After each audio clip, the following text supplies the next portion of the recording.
Hello everyone, this is Seema Sonakshi Gupta. I hope you are doing really well. जल्दी से हम लोग मार्जिनल कॉस्टिंग के फॉर्मूले याद करें। सबसे पहले मुझे बताओ, मार्जिनल कॉस्ट स्टेटमेंट पूरा का पूरा चैप्टर कॉस्ट को कितने पार्ट में बांटता है? दो। सारी कॉस्ट को या तो वेरिएबल कॉस्ट बोलता है या तो फिक्स कॉस्ट बोलता है। वेरिएबल कॉस्ट का मतलब क्या होता है? जो पर यूनिट चेंज नहीं होता बट टोटल में चेंज हो जाता है। फिक्स कॉस्ट टोटल में चेंज नहीं होता, वो पर यूनिट चेंज हो जाता है। ठीक है। सेल्स माइनस वेरिएबल कॉस्ट करते हो तो क्या आता है? Contribution. Contribution minus fix cost करते हो तो प्रॉफिट आता है। बैकवर्ड चलो, प्रॉफिट प्लस फिक्स कॉस्ट करोगे तो क्या आ जाएगा? Contribution. Contribution plus variable cost करोगे तो क्या आ जाएगा? सेल्स। बैलेंसिंग फिगर निकालो। तुम्हारे पास सेल्स में से कंट्रीब्यूशन माइनस करोगे तो वेरिएबल कॉस्ट आ जाएगा। कंट्रीब्यूशन में से प्रॉफिट माइनस करोगे तो फिक्स कॉस्ट बैलेंसिंग फिगर आ जाएगा। ठीक है। तो ये 6 फॉर्मूले याद रखते हैं, बहुत बहुत बहुत इंपॉर्टेंट है। सेकंड, नाउ कंट्रीब्यूशन के अपने पास 6 फॉर्मूले होते हैं। 2 पर यूनिट होता है, 4 टोटल में होता है। सबसे पहले सेलिंग प्राइस पर यूनिट में से variable cost per unit minus करोगे तो कंट्रीब्यूशन पर यूनिट आएगा। दूसरा, अपने पास सेलिंग प्राइस पर यूनिट में पीवीआर करोगे तो अपने पास कंट्रीब्यूशन पर यूनिट आएगा। 4 टोटल में होता है। टोटल सेल्स में से अगर टोटल वेरिएबल कॉस्ट माइनस करोगे तो तुम्हारे पास कंट्रीब्यूशन आ जाएगा। फिक्स कॉस्ट प्लस प्रॉफिट करोगे तो कंट्रीब्यूशन आ जाएगा। यूनिट सोल्ड इनटू में कंट्रीब्यूशन पर यूनिट करोगे तो कंट्रीब्यूशन आ जाएगा। या अपने पास होता है सेल्स इनटू पीवीआर करोगे तो भी कंट्रीब्यूशन आ जाएगा।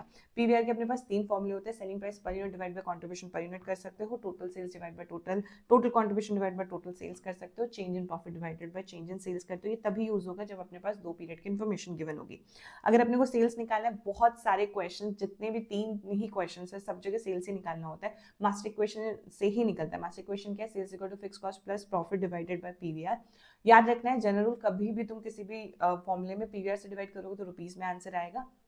कंट्रीब्यूशन पर यूनिट से डिवाइड करोगे तो यूनिट में आंसर आएगा। तो अगर मुझे सेल्स रुपीज में चाहिए तो fix cost plus profit divided by PVR. Sale unit में चाहिए तो fix cost plus profit divide by contribution per unit. इसी तरीके से बीपी सेल्स निकालना है तो अगेन बीपी सेल्स होती है जहां पे हमारी फिक्स कॉस्ट कवर होती है। तो बीपी रुपीज में निकालना है तो fix cost divide by PVR, rupees में आंसर आएगा। Fix cost divide by contribution per unit करोगे तो यूनिट में आंसर आ जाएगा। कैश बीपी के लिए बस फिक्स कॉस्ट में से नॉन कैश एक्सपेंसेस माइनस करने होते हैं। जनरली वो डिप्रिशिएशन होता है। 7, मार्जिन ऑफ सेफ्टी वो सेल होती है जहां पे हम लोग प्रॉफिट कमा रहे होते हैं। तो यानी हम लोग या तो कह रहे हैं टोटल सेल्स में 4 फॉर्मूले होते हैं। 2 रुपीज में होता है, 2 यूनिट में होता है। रुपीज में निकालो, टोटल सेल्स में से ब्रेक इवन सेल्स माइनस कर दोगे तो मार्जिन ऑफ सेफ्टी हो जाएगा। या प्रॉफिट डिवाइडेड बाय पीवीआर करोगे तो मार्जिन ऑफ सेफ्टी आ जाएगा। कैसे है वो मैंने यहाँ पे लिखा हुआ है। MOS unit, total sale unit में से बीपी यूनिट माइनस करोगे तो एमओएस सेल यूनिट्स आ जाएगा।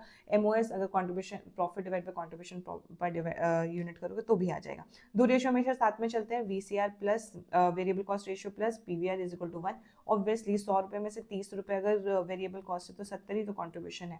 फिर अपने पास आता है break even sales plus MOS sales करते हो तो टोटल सेल्स यानी 1 आ जाता है। ऑब्वियसली अगर टोटल सेल में से 40% में बीपी के लिए कमा रही हूँ तो 60% पे मैं क्या कमा रही होगी? प्रॉफिट कमा रही होगी, एमओएस है। ठीक है। उसके बाद अपने पास एक सिंपल सी चीज आती है। ये छोटे से केस स्टडी है, ये फॉर्मूला नहीं है, याद रखना। अपने पास मार्जिन ऑफ बस BP in case of merger आता है, बहुत सिंपल है। 100% पे निकालना होता है BP. Cost and difference point होता है change in fix cost divided by change in